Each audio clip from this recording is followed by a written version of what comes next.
AITA for leaving my Bumble date stranded at a restaurant after she admitted she was going to her guy best friend's place after the date. A couple of months ago, I matched with Anna on Bumble. From the very beginning, I felt like we had an amazing connection. Anna was charming, funny, and genuinely engaging in all our conversations. We texted back and forth for a few weeks before moving to long FaceTime calls. These weren't just casual chats. They were hours-long conversations where we talked about our lives, our families, and our hopes for the future. We laughed a lot, shared embarrassing childhood stories, and even bonded over our shared love for the same obscure indie bands. It felt effortless. And for the first time in a long time, I thought I'd found someone who truly got me. After a few weeks of texting and calling, we finally decided to meet in person. I was excited but nervous. I wanted to make a good impression, so I suggested we go to this nice restaurant I've been wanting to try. It was a bit out of the way for both of us, but I thought it would be worth it. When I mentioned it to Anna, she seemed genuinely excited. She also asked if I could pick her up and, after the date, drop her off at her best friend's place because they had a movie night planned. She explained that her best friend, Josh, was like a brother to her and that they had a standing tradition of hanging out once a week. At the time, I didn't think much of it.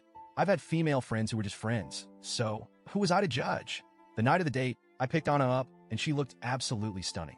She was wearing this simple but elegant dress that perfectly matched her personality, effortlessly classy. On the way to the restaurant, we talked and laughed like we always did. The car ride felt like an extension of our FaceTime calls, and I felt more and more confident that this was the start of something special. The restaurant was amazing. We shared appetizers, tried each other's dishes, and even ordered a dessert to split. Anna had a couple of drinks, and since I was the designated driver, I stuck to water. The conversation flowed so naturally that it felt like we'd known each other for years. By the time we finished dinner, I was already thinking about when I could see her again. That's when everything changed. As we were wrapping up and waiting for the check, Anna casually mentioned, "Hey, can you drop me off at Josh's after this?" It took me a second to process, but then I remembered. Josh was the name of her guy best friend. At first, I didn't think much of it, so I asked, "Wait, who's Josh again?" Anna hesitated for a moment, then gave me an awkward smile. "Oh, Josh is my best friend. We hang out all the time. He's the one I'm having the movie night with tonight." Something about the way she said it made me pause. There was a slight nervousness in her voice, and I couldn't help but feel like there was more to the story. Trying to sound casual, I asked, "So, what's the deal with you two?" Anna sighed and looked down at her hands. "Okay, I want to be honest with you because I really like you, and I think you deserve to know the truth. Josh and I have been best friends for years, and sometimes, during our movie nights, we make out. But it's not a big deal. It's just a casual thing between friends." I felt like someone had punched me in the stomach. Here I was, thinking this date was the beginning of something meaningful, and now she was telling me that she was planning to go make out with her best friend after our date? I didn't even know what to say.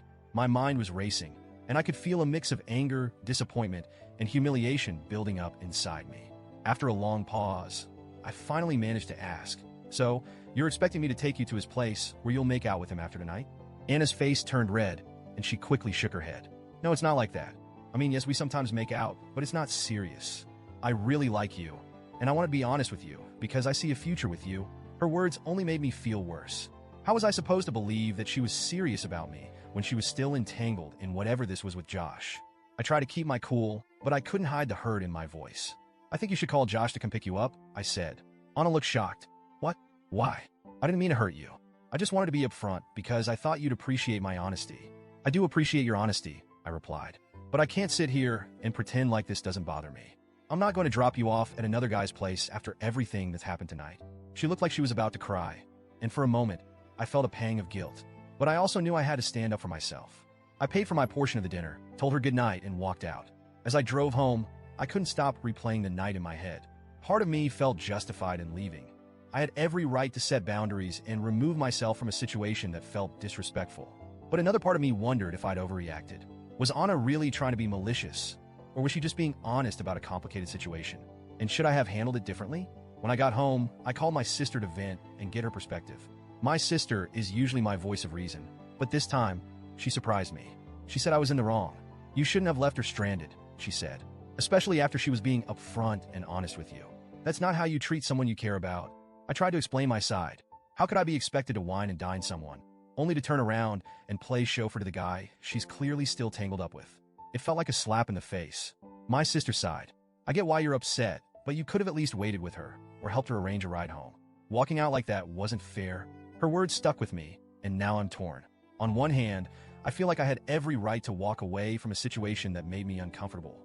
On the other hand, was it really necessary to leave Anna there? especially when she'd been honest about her situation. I keep replaying the night in my head, wondering if I overreacted or if this was just a hard lesson for both of us. So, Reddit, AITAH for leaving Anna at the restaurant after what she told me? Or was I justified in walking away from something that felt wrong?